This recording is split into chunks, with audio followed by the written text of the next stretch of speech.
പിറന്ന നാടിനെയും മനുഷ്യനെയും മനസ്സാക്ഷിയെയും വഞ്ചിക്കാതെ സമത്വവും സാഹോദര്യവും മതേതരത്വവും സംരക്ഷിച്ചുകൊണ്ട് പ്രതീക്ഷകളുടെ ചക്രവാളങ്ങൾക്കുമപ്പുറം നമ്മുടെ നാടിന്റെ വികസനത്തിന്റെ പോരാട്ടം നടത്താൻ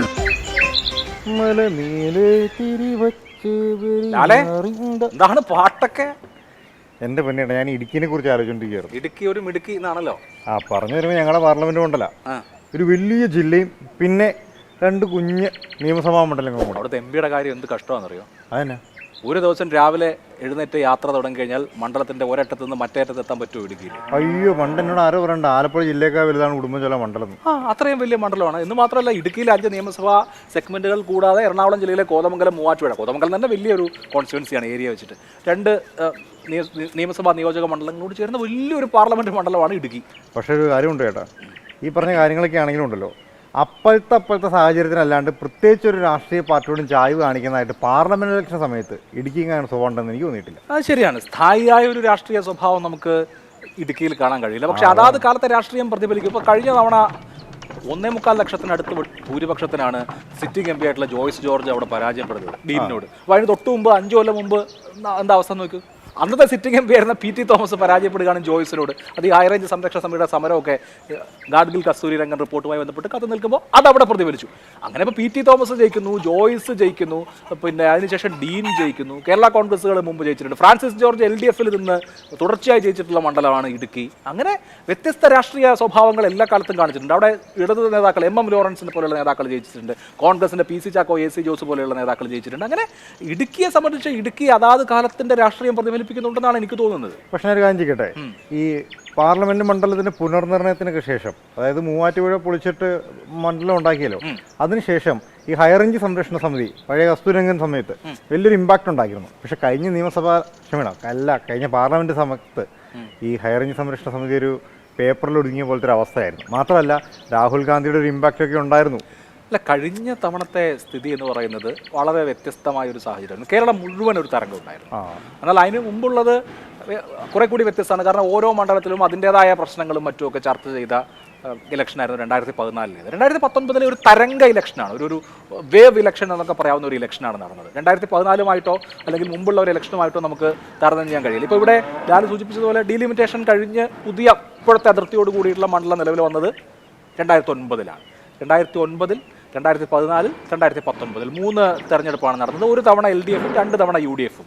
അവിടെ PT തോമസ് ജയിച്ചു, ജോയ്സ് ജോർജ് ജയിച്ചു, പിന്നെ ഡീൻ കുര്യാക്കോസും ജയിച്ചു. ഇതാണ് മണ്ഡലത്തിന്റെ ഒരു അവസ്ഥ.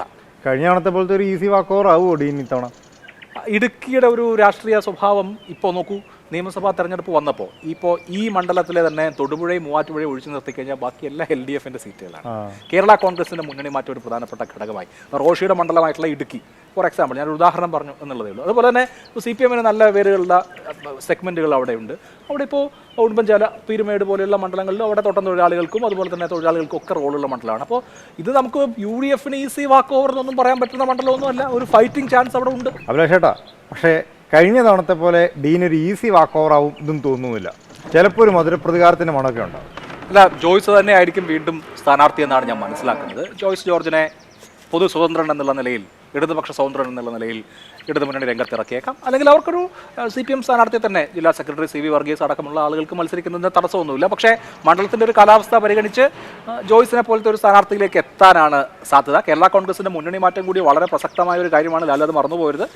NDA സംബന്ധിച്ച് ഇത്തവണ BJP ആയിരിക്കും അവിടെ മത്സരിക്കാമെന്ന് എനിക്ക് തോന്നുന്നു. കാരണം BDJS കോട്ടയം, സുഷാർ വെള്ളാപ്പള്ളി തന്നെ കോട്ടയം മത്സരിച്ചു കഴിഞ്ഞാൽ സ്വാഭാവികമായിട്ടും BJP. അതൊരു കാര്യം കൂടെ ഉണ്ട്. നമ്മൾ മിക്കവാറും ഇത്തവണയൊക്കെ നാട്ടിൽ പോകുമ്പോൾ ഉണ്ടല്ലോ, പഴയ കോട്ടയം ജില്ലാ പ്രസിഡന്റ് ആയിരുന്ന N ഹരിയിൽ, പുള്ളിന് മിക്കവാറും ഒക്കെ ഇടുക്കി ജില്ലയുടെ ഏതെങ്കിലുമൊക്കെ ഒരു ഭാഗത്തായിട്ടോ അല്ലെങ്കിൽ കോതമംഗലത്തോ മൂവാറ്റുപുഴയിലൊക്കെ എന്തെങ്കിലും ഒരു പരിപാടിയിട്ട് കാണാറുണ്ട്.